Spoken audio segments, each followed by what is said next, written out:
बिस्मिल्लाहिर्रहमानिर्रहीम। इस वीडियो में हम लॉगरिथम्स की ऑब्जेक्टिव्स को डिस्कस करेंगे, लेकिन ऑब्जेक्टिव्स को डिस्कस करने से पहले हमें बेसिक कॉन्सेप्ट्स को समझना ज़रूरी है। बेसिक कॉन्सेप्ट्स में पहला कॉन्सेप्ट है साइंटिफिक नोटेशन और ऑर्डिनरी फॉर्म का। हमें ये मालूम होना चाहिए कि साइंटिफिक नोटेशन को ऑर्डिनरी फॉर्म में कैसे कन्वर्ट करते हैं या ऑर्डिनरी फॉर्म को साइंटिफिक नोटेशन में कैसे कन्वर्ट किया जाता है। So let's get started and understand this concept. पहले क्या लिखा हुआ है 431.28। याद रखिएगा कि पॉइंट के बाद आप हर इंडिविजुअल डिजिट को पढ़ते हैं, अलग अलग पढ़ेंगे। आप ये नहीं कह सकते 0.28, आप कहेंगे 0.28। अब हम इसे साइंटिफिक नोटेशन में जब कन्वर्ट करेंगे तो साइंटिफिक नोटेशन में पॉइंट हमेशा फर्स्ट डिजिट के बाद लिखा जाता है। अब हम पॉइंट को फर्स्ट डिजिट के बाद लिखने के बाद बाकी तमाम डिजिट्स को एज इट इज लिख लेंगे। 3128, 4.3128। अगर आप यहाँ कंसीडर करें तो पॉइंट आफ्टर 3 डिजिट्स मौजूद था, लेकिन साइंटिफिक नोटेशन में हमने आफ्टर फर्स्ट डिजिट उसे लिखा। अब हम क्या लिखेंगे इंटू 10 पावर समथिंग। अब वो समथिंग पावर क्या है, याद रखिएगा कि यहाँ पावर 0 भी हो सकती है, पॉजिटिव भी हो सकती है और नेगेटिव भी हो सकती है। अब ये कैसे डिसाइड किया जाएगा? डिसाइड करने के लिए हमें साइंटिफिक नोटेशन को ऑर्डिनरी फॉर्म के साथ कंपेयर करना पड़ेगा।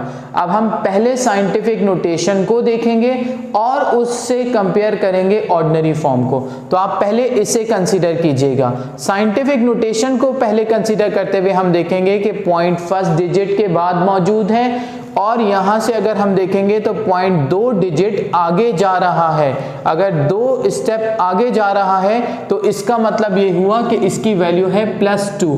आपको मालूम है कि प्लस लिखना जरूरी नहीं है। यहां एक पॉइंट बहुत ध्यान से समझने की ज़रूरत है कि अगर हम कंपैरिजन कर रहे हैं तो साइंटिफिक नोटेशन को पहले देखेंगे और ऑर्डिनरी फॉर्म को फिर इससे कंपेयर किया जाएगा। यानी पहले हम ये देख रहे हैं कि पॉइंट फर्स्ट डिजिट के बाद है और फिर यहाँ से पॉइंट 2 डिजिट आगे मौजूद है, तो इसलिए हमने 2 लिखा। आप पहले ऑर्डिनरी फॉर्म को देख के उसे साइंटिफिक से कंपेयर नहीं करेंगे।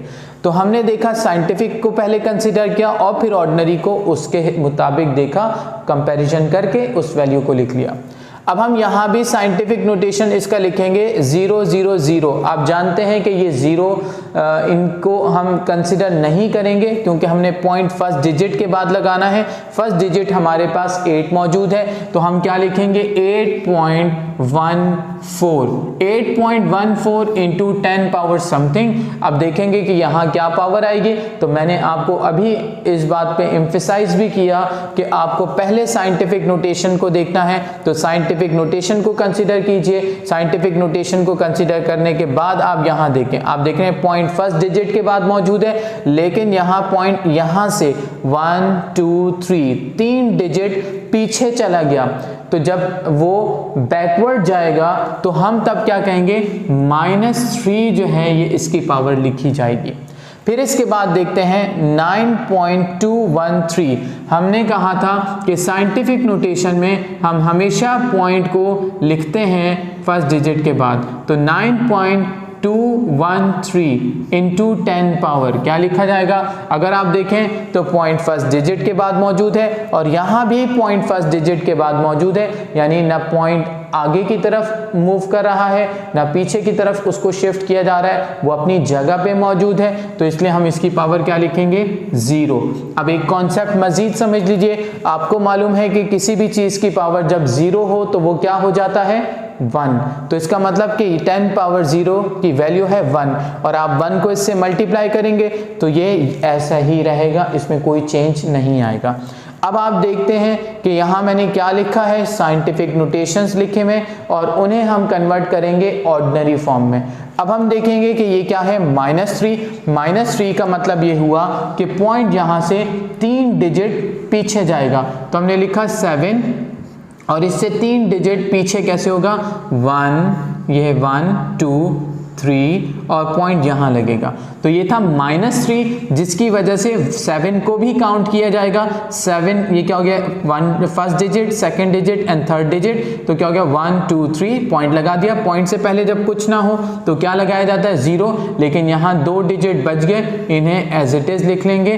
तो ये कन्वर्ट हो गया ऑर्डिनरी फॉर्म में। अब नेक्स्ट क्या है 10 रेज़ पावर 5। तो अब 10 पावर 5 का मतलब ये हुआ कि 4.08 को हम 10 पावर 5 के हिसाब से पॉजिटिव है यानी +5 है, तो पॉइंट को 5 डिजिट आगे कन्वर्ट किया जाएगा। कैसे ये कन्वर्ट हो जाएगा, ये हो जाएगा 408, लेकिन यहां से जब हम कन्वर्ट करेंगे ये है 1 2 3 4 5, पॉइंट यहां आ जाएगा। अगर आप लास्ट में पॉइंट ना भी लगाएं तब भी ये सही कंसीडर होता है, क्योंकि हम यूजुअली जब किसी भी डिजिट को लिखते हैं हम क्या लिखेंगे 425 के लास्ट में पॉइंट लगाना ज़रूरी नहीं है। तो यहाँ ये हमने लिखा, तो इसे लिखने के बाद ये देखें 4,08,000 ये वैल्यू बन रही है। तो हमने देखा कि क्योंकि ये 5 पावर थी तो यहाँ से 1 2 3 4 5 पॉइंट लगा हुआ है, ना लगाना चाहें तो ना लगाएं। इसके बाद क्या है 10 रेज़ पावर 0। मैंने आपको अभी कहा था कि किसी भी चीज़ की पावर जब 0 हो तो वो 1 के बराबर है, तो ये 1 के बराबर होगा। 1 को जब इससे मल्टीप्लाई करेंगे तो ये आ जाएगा 4.11 एग्जैक्टली, यही वैल्यू आ जाएगी। हमने ये सीखा कि ऑर्डिनरी फॉर्म को साइंटिफिक नोटेशन में कैसे कन्वर्ट करते हैं और साइंटिफिक नोटेशन को ऑर्डिनरी फॉर्म में कैसे कन्वर्ट किया जाता है। इसके बाद हम सीखेंगे कि लॉगरिथमिक फॉर्म को हम कन्वर्ट कैसे करेंगे एक्सपोनेंशियल फॉर्म में, या एक्सपोनेंशियल फॉर्म को लॉगरिथमिक फॉर्म में कैसे कन्वर्ट किया जाएगा। अब हम समझते हैं कि लॉगरिथमिक फॉर्म को एक्सपोनेंशियल फॉर्म में या एक्सपोनेंशियल फॉर्म को लॉगरिथमिक फॉर्म में कैसे कन्वर्ट करेंगे। ये बहुत आसान कॉन्सेप्ट है, तो इसलिए मैंने एक ही क्वेश्चन आपके लिए लिखा, इससे भी आपको कॉन्सेप्ट क्लियर हो जाएगा। अब हम देखते हैं कि क्या लिखा है, इसे पढ़ने का तरीका भी सीख लीजिए। log of x to the base 2 is 7। अब हम इसे एक्सपोनेंशियल फॉर्म में कन्वर्ट करेंगे तो कैसे लिखेंगे, आप देखें ये बेस है, बेस 2, तो आप 2 लिखें यानी 2 बेस ही है और इन्हें एक्सचेंज कर दीजिए। यहाँ क्या आ जाएगा 7 पावर हो जाएगी इज इक्वल टू x। एक दफ़ा फिर देख लीजिए, 2 बेस था तो 2 को बेस ही लिखा और 7 को यहाँ और x को वहाँ कर दीजिए। अगर 2 बेस है तो 7 क्या हो जाएगा एक्सपोनेंट हो जाएगा। ये एक्सपोनेंट है इसीलिए इसे एक्सपोनेंशियल फॉर्म कहा जाता है और इज इक्वल टू x आ जाएगा। अब इसी तरह आप देखेंगे कि एक्सपोनेंशियल फॉर्म को लॉगरिथमिक फॉर्म में कैसे कन्वर्ट करेंगे। हम क्या लिखेंगे log, और log लिखने के बाद आप देखेंगे 2 क्या है बेस है, तो हमने यहाँ 2 लिख लिया और इसी तरह इन्हें लिखेंगे log of 3 to the base 2 is x। ये हमने कन्वर्ट कर लिया इसको। इसके बाद हम मज़ीद क्वेश्चंस को भी समझते हैं। अब हम इन क्वेश्चंस को सिंप्लीफाई करेंगे।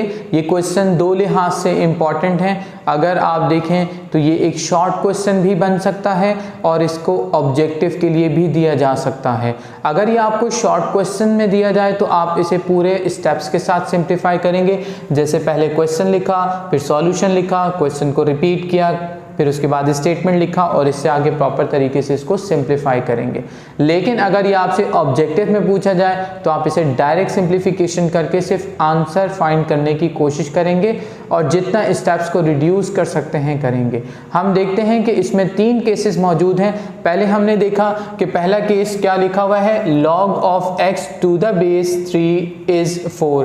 अब आप देख सकते हैं कि यहाँ 3 प्लेसेस हैं जहाँ पे वेरिएबल्स लिखे जा सकते हैं, जैसे यहाँ वेरिएबल हो सकता है, यहाँ वेरिएबल हो सकता है या यहाँ वेरिएबल हो सकता है। तो आप देखें कि यहाँ वेरिएबल लिखा हुआ है, इस केस में इधर वेरिएबल बेस में लिखा हुआ है और इसमें x यहाँ लिखा हुआ है। Variable a b c x y z कुछ भी हो सकता है, प्रोसेस आपका सेम ही रहेगा। हमने पहले क्वेश्चन को सिंप्लीफाई करना है। क्वेश्चन क्या है log of x to the base 3 is 4, हम इसे एक्सपोनेंशियल फॉर्म में कन्वर्ट करेंगे।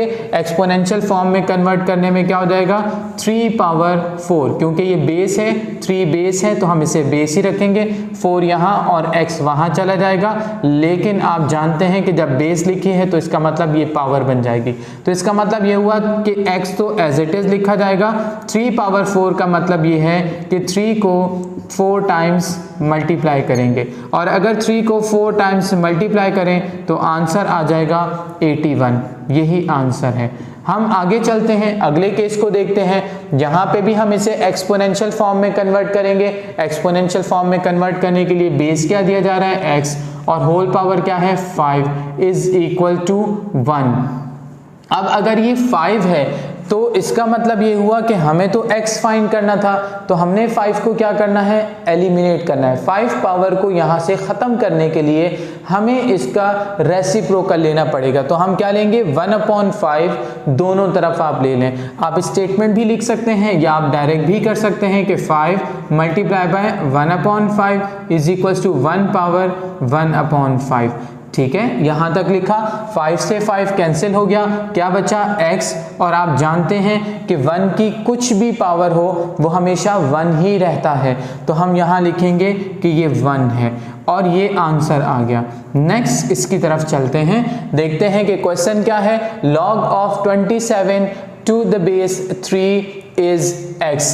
अब हम इसे जब कन्वर्ट करेंगे एक्सपोनेंशियल फॉर्म में तो क्या लिखा जाएगा, बेस 3 है, 3 power x is equal to 27। Exponential form में कन्वर्ट करने के बाद अब हम देखेंगे कि ये पावर में जब आपको दिया जाएगा वेरिएबल, तो आप हमेशा बेस को सिमिलर करने की कोशिश करेंगे।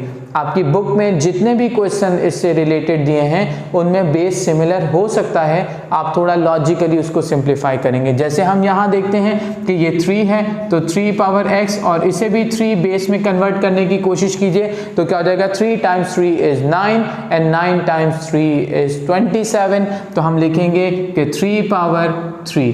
अब आप देख रहे हैं कि बेस दोनों तरफ सेम हो चुके हैं, तो इसलिए हम कहेंगे क्योंकि बेस सेम है तो पावर भी आपस में बराबर हैं, तो हम कहेंगे x इज इक्वल टू 3।